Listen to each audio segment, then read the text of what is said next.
competitions and fires and fatherhood and credit advice and motorcycles and cue the intro, damn it.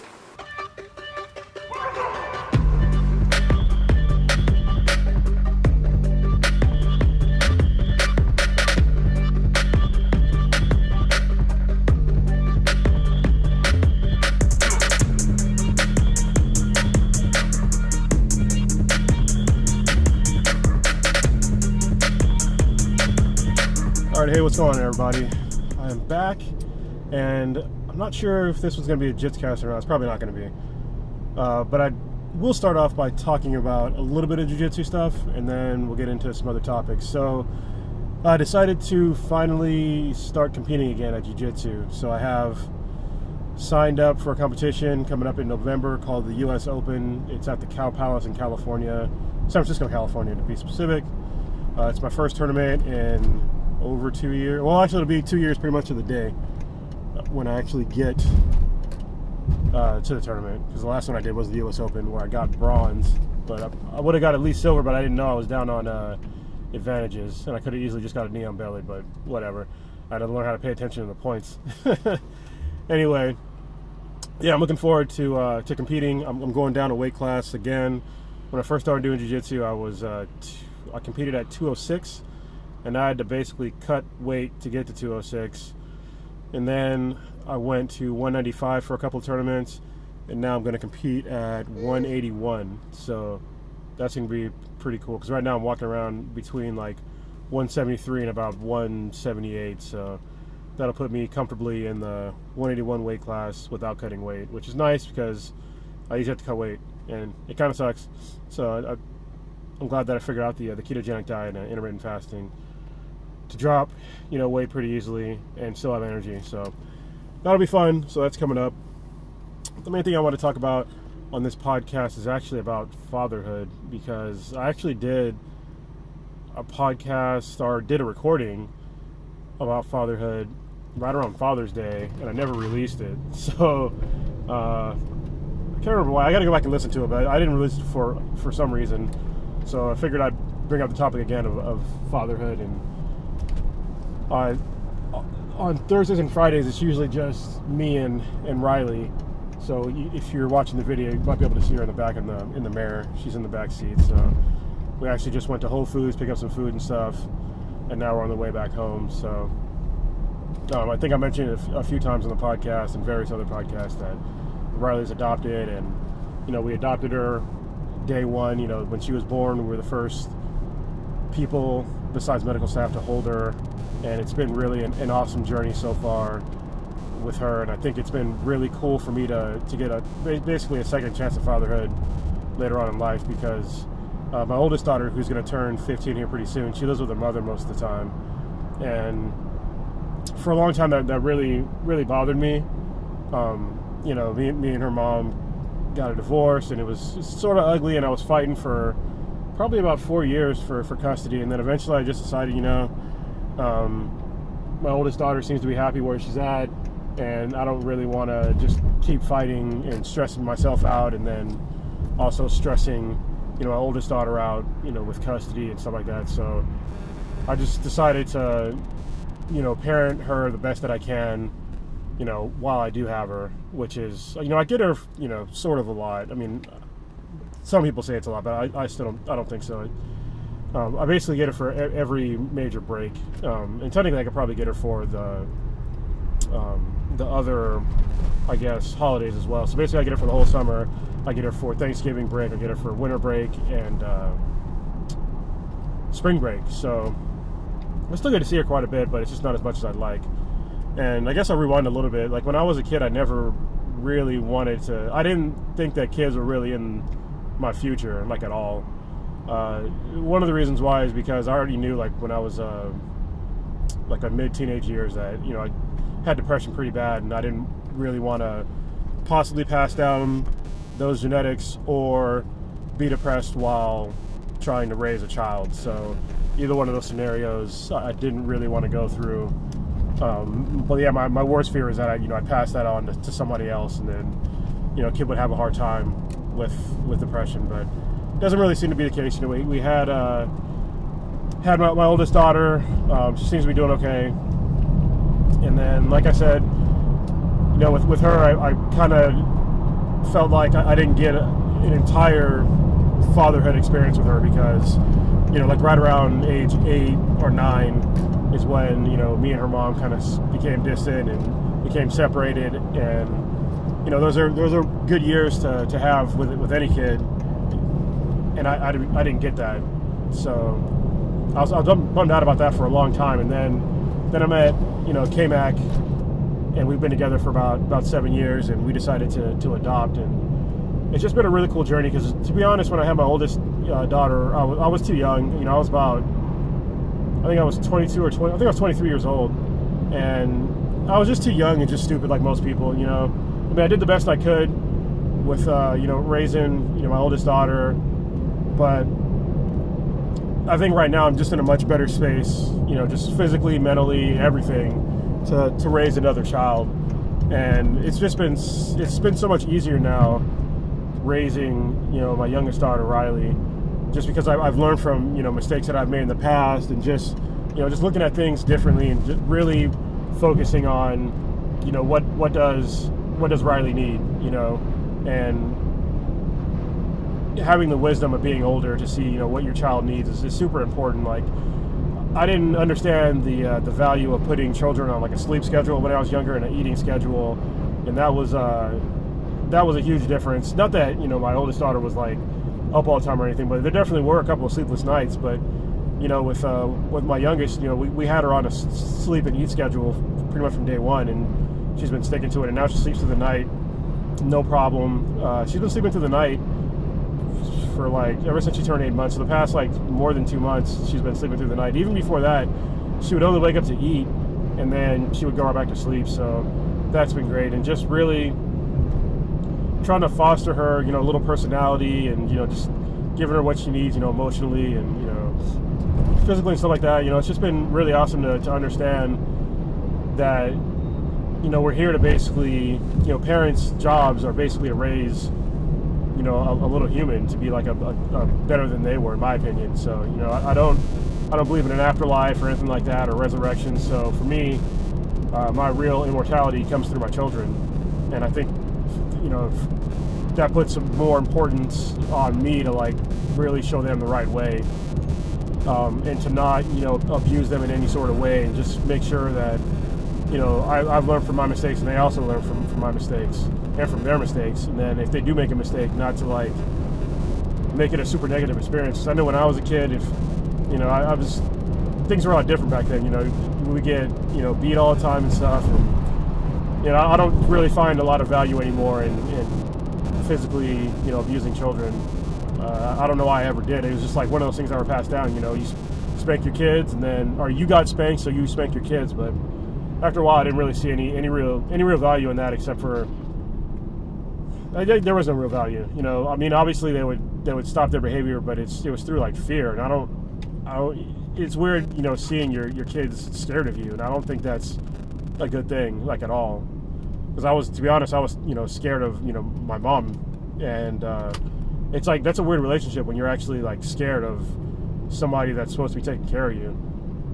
And I don't ever want my children to feel that way. I don't ever want them to fear me or anything like that. I want to show them love, and then if they have problems, we'll work it out, in a different sort of way. I'm not saying that physical punishment is totally off the table, but I mean, it's 95%. I don't feel the need to ever physically,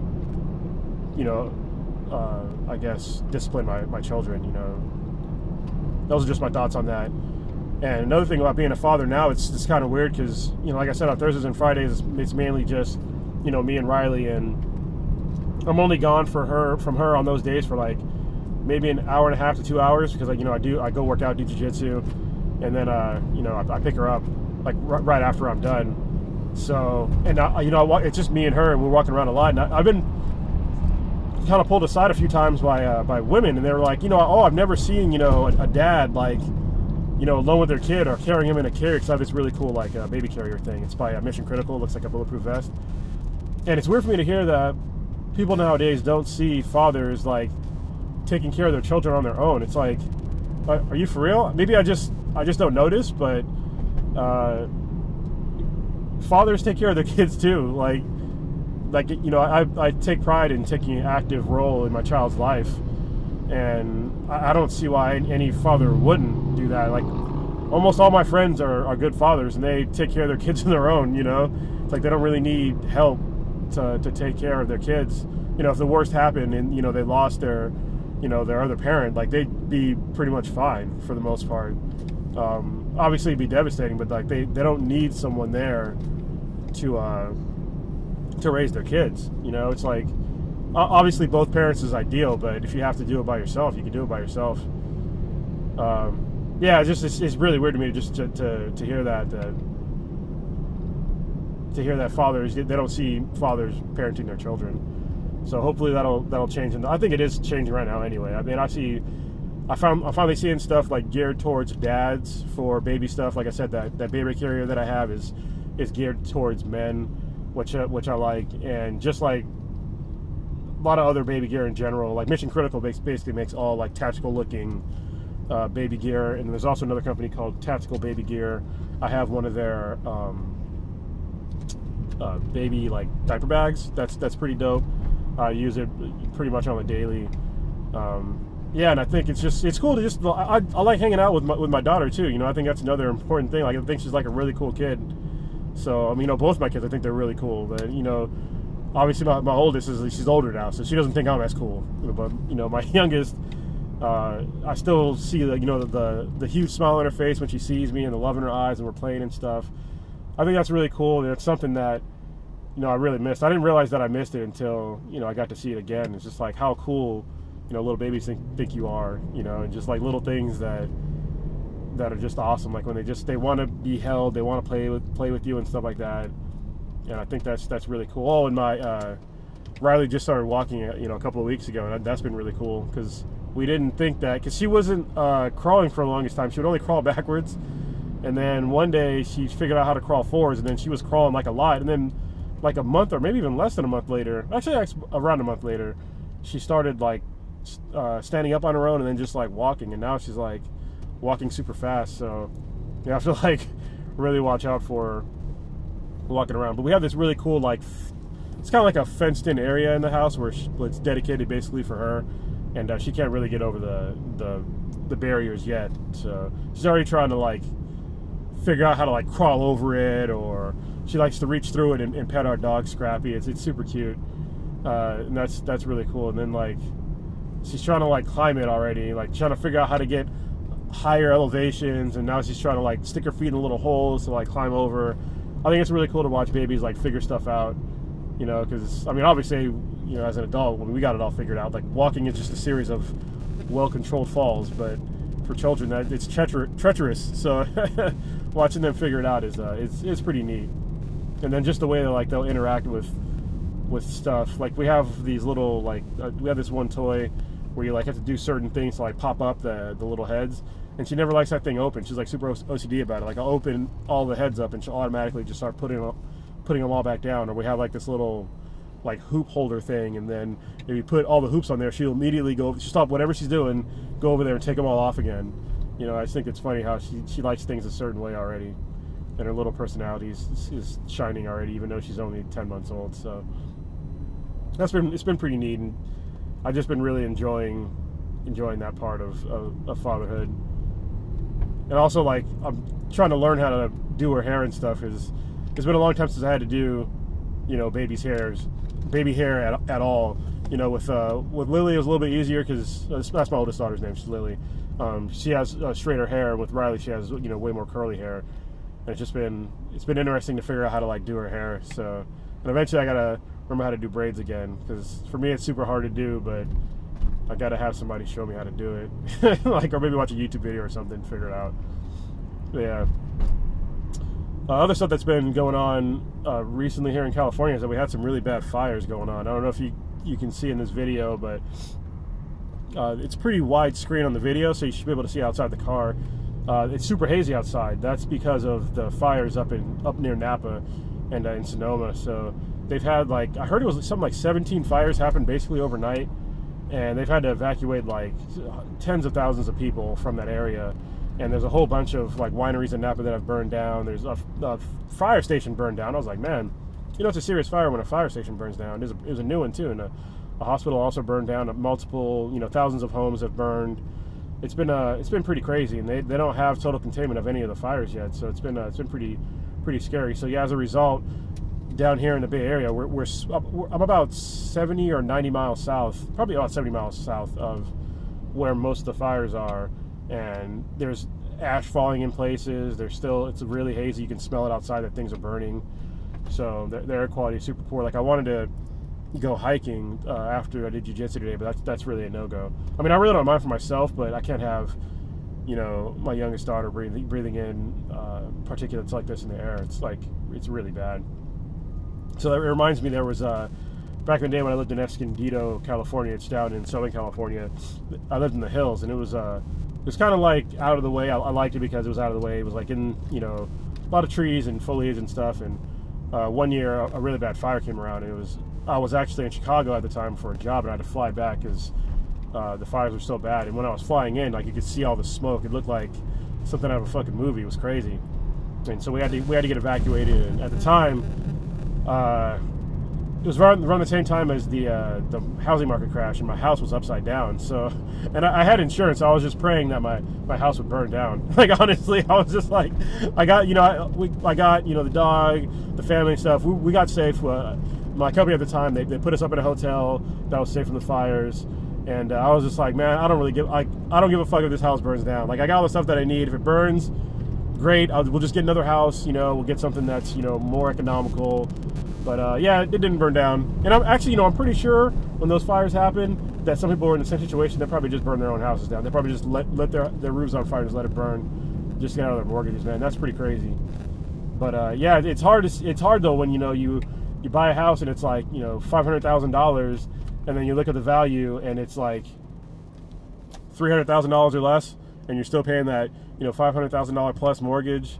And, you know, you're deeper and deeper in debt, and it's just like, it gets to this crazy spiral. It's hard to get out of. But luckily, you know, I got out of it. The house didn't burn down, by the way, if I didn't mention that. And I ended up working overseas for, you know, a couple of years, and then I ended up paying off all my debt, and then selling the house. I just short sold it. It ended up selling for like less than $300,000. So, but it was a short sale. Messed up my credit for a couple of years, but my credit's actually great now. So fixed everything. That was another thing that I learned, is that if you pay off all your debt, that's really bad. I didn't know that until I did it. So I paid off like every single, like, I had zero debt. It was great. I was like, I don't owe money to nobody. And then all of a sudden, when I came back from Iraq for like the last time, actually it was from Qatar. I went from Iraq to Qatar, and then I ended up moving back to America for good here in the Bay Area. And I wanted to buy the new BMW S1000RR. It was a badass bike. It was back in 2010. And I went in to go finance it, and they were like, no, we can't finance this bike to you because you have really bad credit. It was like around the 500s, or maybe even below that. But I was like, dude, I have like enough cash I have enough money to buy this cash. And he's like, well, you might want to just go through another bank and then see if they have options. So I went to a bank, and they couldn't really give me a loan either. The only way they could give me a loan at the time, even though I had money, right? This is what I had to do. This is how I rebuilt my credit, is that I went to a bank and I basically did a secured loan with my own money. So basically I loaned myself money. I gave them 20 grand, and they gave me a loan for 20 grand. And so what I did was actually kind of smart, but sort of not. But this is just to build credit. If you need credit, this is how you can do it. If you have, you know, available liquid funds to do this. So I gave this bank 20 grand. They loaned me 20 grand. So I took that loan, and then I know you're probably wondering, why would you do that? It doesn't make any sense. So basically what happens is I bought the bike with that 20 grand loan, and then I started making payments on that loan. So this is how you can rebuild your credit, is by making payments on that loan. Even though it was my own money, it's still on your credit as a loan. And so the cool thing about doing it this way, even though you're basically borrowing from yourself, is that at the end of your loan, you get back the money that you basically lent yourself. So it's kind of cool if you are really bad with money, which I kind of am. I'm getting better with it, but yeah, basically just loan myself money, and at the end I got it all back. So, and then after, while I did that to rebuild my credit, I got like a super low limit credit card. It was like, I think it was $500. Like, it was super. That's all I could get because my credit was so low.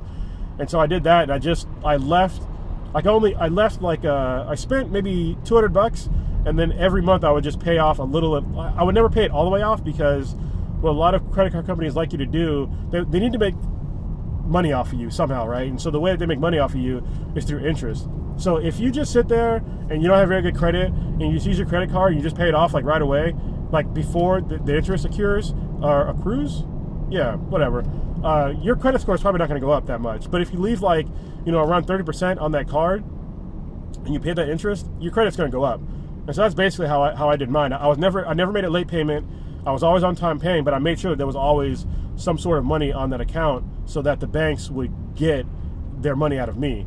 And in return, they gave me higher credit and then higher card limits. So I kept getting, every 6 months I would basically get higher and higher limits on my card up until a certain point, obviously, right? And then eventually, I got a super high limit card, and then that's how I basically fixed my credit. And I went from like below a 500, and right now I have like almost a 750. So, and that was in a span of probably 4 or 5 years. I did that. So it takes some time, depending on how aggressive you are with it. You can do it, but if your credit's bad, it takes time to get all your bad shit off your credit too. So that's another reason why it takes some time for my credit to get better. I did not plan on talking about credit cards or anything like that on this podcast, so that was kind of weird. I just planned on talking about like father stuff, but yeah, the rest of the conversation. And actually, along those same lines, like I haven't rode my motorcycle in a long time. I'm going to start doing that pretty soon. I keep talking about it, but I need to get back into riding. It's just like, because right now I have to commute to work a little bit, and it's brutal, man. Just to go like 15 miles, it takes me an hour, and my girlfriend, she has to commute too, and it takes her like 2 hours to get, I think it's like right around 30 miles, like one way. That's like, it's brutal. And in California, if you have a motorcycle, you can lane split. So it cuts my commute basically in half. So, and I have like 2 bikes, I just haven't used them because, I got my daughter and I wasn't really commuting very much. So, but I'm gonna get back to it. I just need to do some maintenance. Like I need to replace both tires, and then I have like a whole bunch of recalls on my BMW. I need an oil change. It's just like basic maintenance. So the bike, I've had it for over 7 years now, and it's got less than 10,000 miles on it, which in contrast, I have a VFR Interceptor. It's a 2000, and I put 30,000 miles on that bike in 1 year. So I rode a lot. And I used to not own a car, and I would just ride to my heart's content. And I had this really interesting setup with my job where basically I couldn't work, but they had to pay me. So what had happened was that I had this gig where I was basically a contractor for the Navy, and it was for a certain kind of storage. And so I was, as a contractor, I was helping them out with a whole bunch of like projects and stuff, but they had this thing where they were thinking about changing storage vendors, and they were doing this thing called what's called a bake-off. And what they do is they compare either 2 vendors or multiple vendors together and run like a whole bunch of tests and see which one is better for their needs. So at that time, they didn't want to have a contractor on site to skew the results. However, they still had to pay for my slot for the contract for other projects that they needed me for. So basically, I would come into work like once, maybe twice a week, be like, hey, you guys need me this week? They'd be like, nope. I'll be like, okay. I'll just go home and then go ride the twisties. So, and it was down in Southern California where it was like prime riding. I could ride 300 miles of straight twisties, in a day, easy. Like way more, actually probably way more than that. I could put 1,000 miles on the bike in a day, and and it was during like the time where, at the time my then wife was working, and my daughter was in school, so it'd just be me hanging out. I would just go and ride, and I'll ride a lot. And I got really good at riding because I had these 2 really good teachers. Both of them were older guys, and they both had a similar bike to mine, and they showed me the ropes, and I paid attention. And I went from being like the newbie squid to the ride leader. That was a really cool point in my life, because I was like the guy in front. Because like what we would do when we rode is that we would break. If you've never done like a group ride, there's a couple ways you can do it, but the way I like to do it is that when I was the group leader, is that I would break up the rides into skill levels, right? So I would take charge of what was called the quote-unquote fast group, because I could ride fast in the twisties. There'd be an intermediate group, and there'd be a slow group, or just a fast group and a slow group. So, and what that would do is it would drastically cut down on accidents, because I have seen a lot of accidents in my day, and it was basically due to people trying to keep up, and it's terrible. Like, I've had this happen to me where, like, I looked in the rearview mirror and somebody crashed trying to take the same line as me, or just going in way too fast because like trying to catch up to me.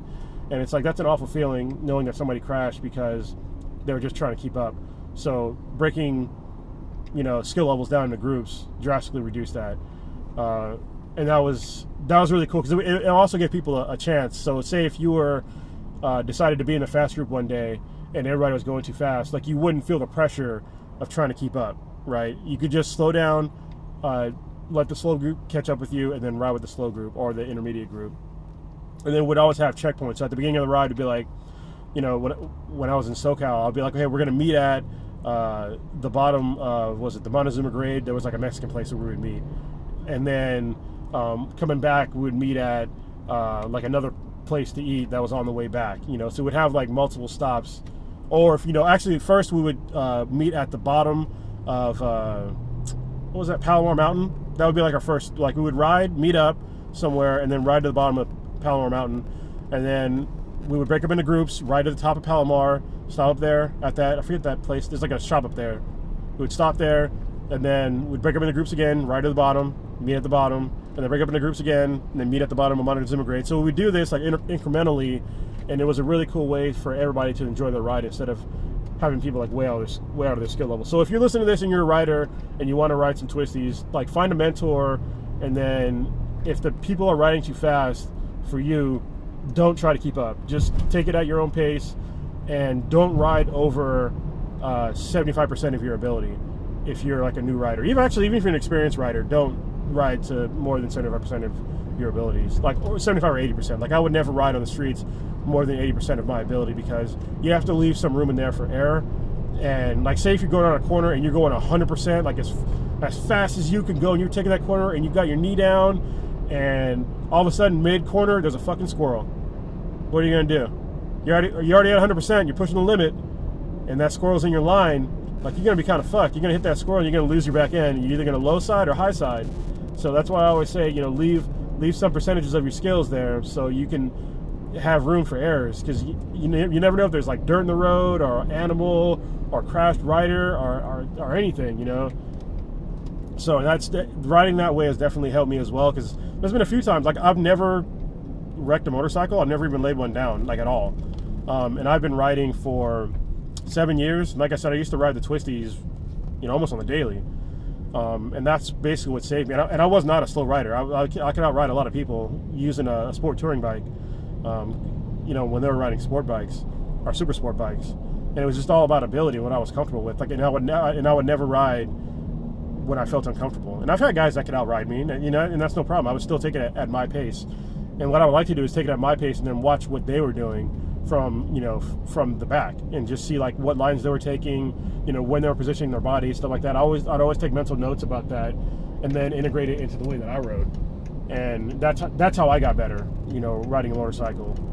And hopefully that'll help you if you start to ride. And if you're a new rider or you're thinking about riding, don't get a fucking 600 or some shit like that. Get a goddamn 250 or 300, something that's quote-unquote slow. These 250s and 300s, they're still way faster than cars. So just keep that in mind when you buy one. So don't think that, oh, I don't want to get it, it's too slow. Well, the great thing about a 250 or a 300, if you think about a sport bike, is that you can make mistakes in that bike. And when I say mistakes, like, you have to learn throttle control. That's super important. And on a 250 or a 300, if you're wide open throttle, you're probably not going to do a wheelie and like fucking crash if you're at a stoplight. Like, if you mess up that clutch action and you like over rev and you let go of that clutch, you just dump it, you're probably not going to crash. You're going to like do a little wheelie, but it's going to come down pretty quick. So, and that's happened to me before on a bigger bike. Yeah, sorry, there was a lady, I didn't see my blind spot. Anyway, so yeah, just get the 250 or 300. You're probably gonna, get another bike within a year or two, but you're way better off learning on that bike than learning on a 600 or something larger, because there's just no room for mistakes. They're too light, they're too fast, and it's just too much bike for most people, you know. And you're not going to learn how to properly ride with something with that much power, because honestly, that kind of power is really intimidating when you first, you know, get on it. When I went from a 250 to an 800, that was like a big learning curve for me. And then when I went from 800 to my leader bike, that was a huge learning curve, because my leader bike can do 0 to 60 in like 2.6 seconds. I can do 93, 98 miles per hour in first fucking gear. You know, I mean, that's ridiculous. That's way faster than what I need. And it took me a while to learn how to like really tame that and relearn throttle control.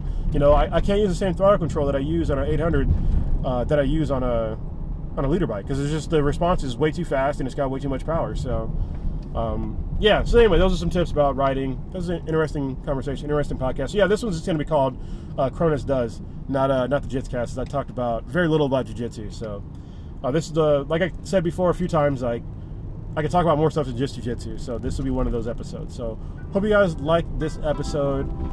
If you like what you're seeing, smash that like button, hit that subscribe button, and yeah, that's it.